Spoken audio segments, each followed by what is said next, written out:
Hello students, अभी हम लोग का चैप्टर नंबर 1 इकोनॉमिक्स का माइक्रो एंड मैक्रो फिनिश हो गया है। तो हम लोग ने कुछ एक्टिविटीज़ प्लान की थी क्लास में। कल हम लोग ने क्या किया था क्लास में? बस एक्सप्लेन किया था थोड़ा सा इन लोग ने। और आज इन लोग के बीच में डिबेट है। तो क्या बनी है? माइक्रो। Micro economic. ये माइक्रो इकोनॉमिक है और ये मैक्रो इकोनॉमिक्स है। तो माइक्रो और मैक्रो के बीच में आज डिबेट है। और मैं एज अ कंट्री, इन लोग दोनों मेरे को खुद को सेल करेंगे। और मैं जिससे इम्प्रेस होऊंगा उसकी पॉलिसीज़ को अपने कंट्री में अडॉप्ट करूंगा। ठीक है। तो ये मैक्रो को सपोर्ट में बोलने वाला है और ये माइक्रो के सपोर्ट में। और दोनों में से जो भी अच्छा करेगा उसे कुछ ना कुछ प्राइज मिलेगा। ठीक है। लो। माइक्रो माइक्रो जैसे है ना, पहले छोटे छोटे कंट्री मतलब छोटे छोटे पार्ट को लेके ना अच्छे से स्टडी करता है। तो ऐसे ज़रा अच्छा रहता है कि उसको स्टडी करके समझने के लिए। मैक्रो पूरी एंटायर इकोनॉमी को समझता है ताकि वो जल्दी से जल्दी अपने इंडिया को डेवलप कर सके और एम्प्लॉयमेंट बढ़ा सके। नहीं मतलब माइक्रो अगर छोटे छोटे पार्ट को लेके स्टडी करेगा ना, तो अच्छे से डीप में जाके वो स्टडी करेगा। भला वो जो इकोनॉमिक ग्रोथ है वो धीरे धीरे डेवलप हो, पर अच्छे से स्टडी करके वो करती है ग्रोथ। मैक्रो इकोनॉमिक्स का कहना है कि ऐसे ऐसा हाफ ऑफ करके कब इंटर अपना एम्प्लॉयमेंट होगा, कब ग्रो होगा।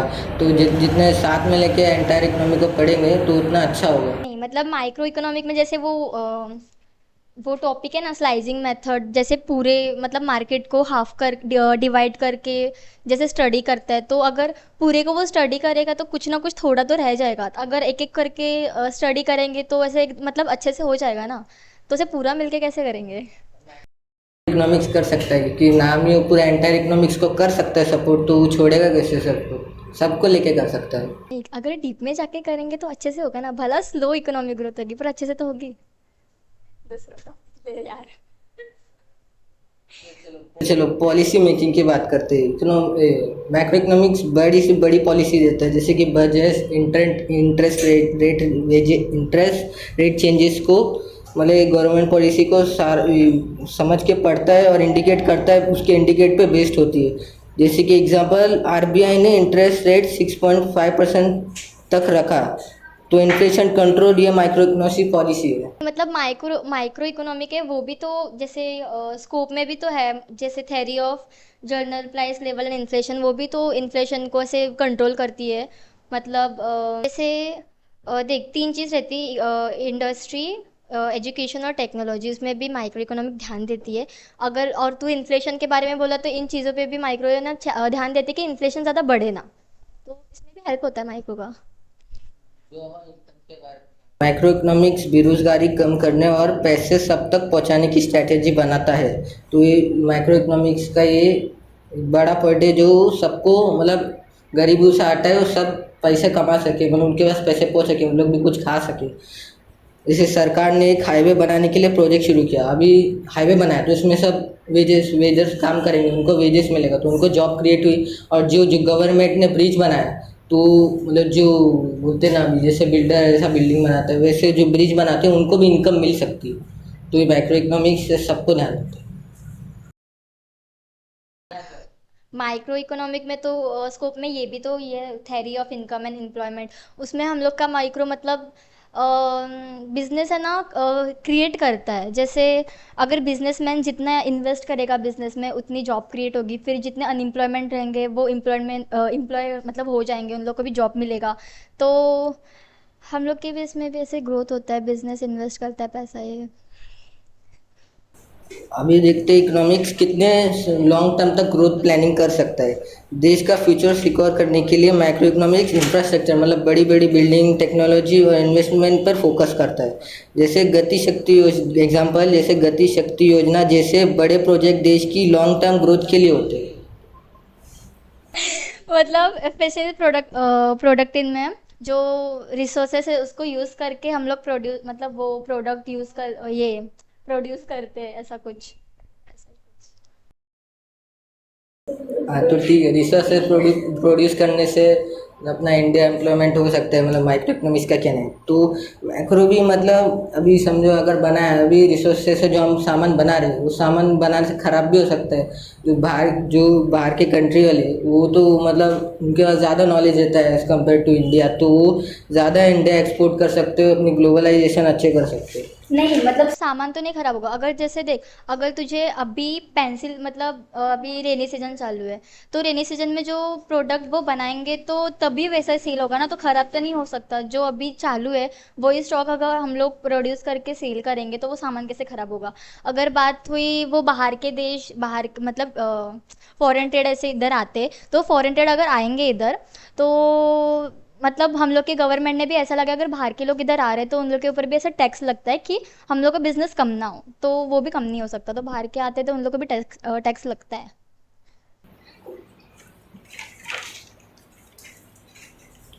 अब देखेंगे इकोनॉमिक हमारे देश को कैसे संभालता है और कैसा बचाता है, मतलब प्रोटेक्ट करता है। मैक्रो इकोनॉमिक देश की इकोनॉमिक को महंगाई, बेरोजगारी और मंदी से बचाता है। जैसे कि 2020 में एग्जांपल है, 2020 में लॉकडाउन के बाद स्टाइमुलस पैकेज लगा, मतलब राशन पानी का पैकेज देने लग गए गरीबों को जो काम नहीं करते, जो अनएम्प्लॉयड है।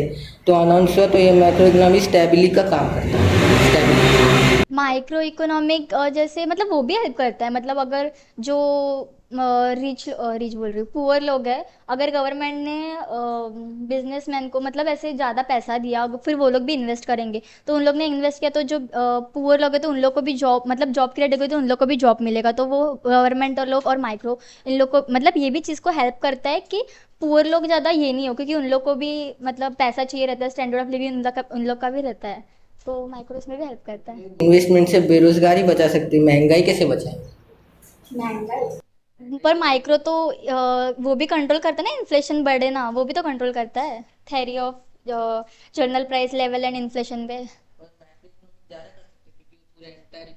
पर वो माइक्रो थोड़े थोड़े पार्ट को लेकर स्टडी करेगा, भला मतलब धीरे धीरे होएगा, पर होएगा ना। अब देखते हैं सिस्टम लेवल को कैसा सोचता है। माइक्रो इकोनॉमिक्स छोटी सी प्रॉब्लम नहीं देखता, पूरी सिस्टम को समझकर फिर सॉल्यूशन देता है। चाहे वो टाइम ना लगाए, वो जल्दी जल्दी करे, पर वो समझता अच्छे से और वो एकदम ध्यान से सॉल्व करता है। एग्जांपल बताओ, अगर महंगाई बढ़ रही है और लोग बेरोजगार होते हैं तो मैक्रो दोनों के साथ एड्रेस करता है। माइक्रो इकोनॉमिक भला धीरे धीरे जाओ छोटी छोटी पार्ट को ऊपर ऊपर, वो डीप में करता है। अगर समझ एक दुकान में कुछ प्रॉब्लम है, कुछ लीगल रहेगा, हाँ पर उसको सॉल्व बहुत टाइम मतलब टाइम लगेगा उसको सॉल्व करने, पर वो इतना अच्छे से करेगा कि फिर से उधर ना हो, फिर वो पार्ट छोड़ के से दूसरे पार्ट में जाएगा, पर वो करेगा। नेशनल लेवल इम्पैक्ट के बारे में बोलता हूँ। मैक्रो इकोनॉमिक्स पूरे देश की इकोनॉमी को एनालाइज करता है, जैसे जीडीपी, इन्फ्लेशन, अनएम्प्लॉयमेंट या मॉनेटरी पॉलिसी। माइक्रो सिर्फ इंडिविजुअल या फर्म्स तक लिमिटेड होता है।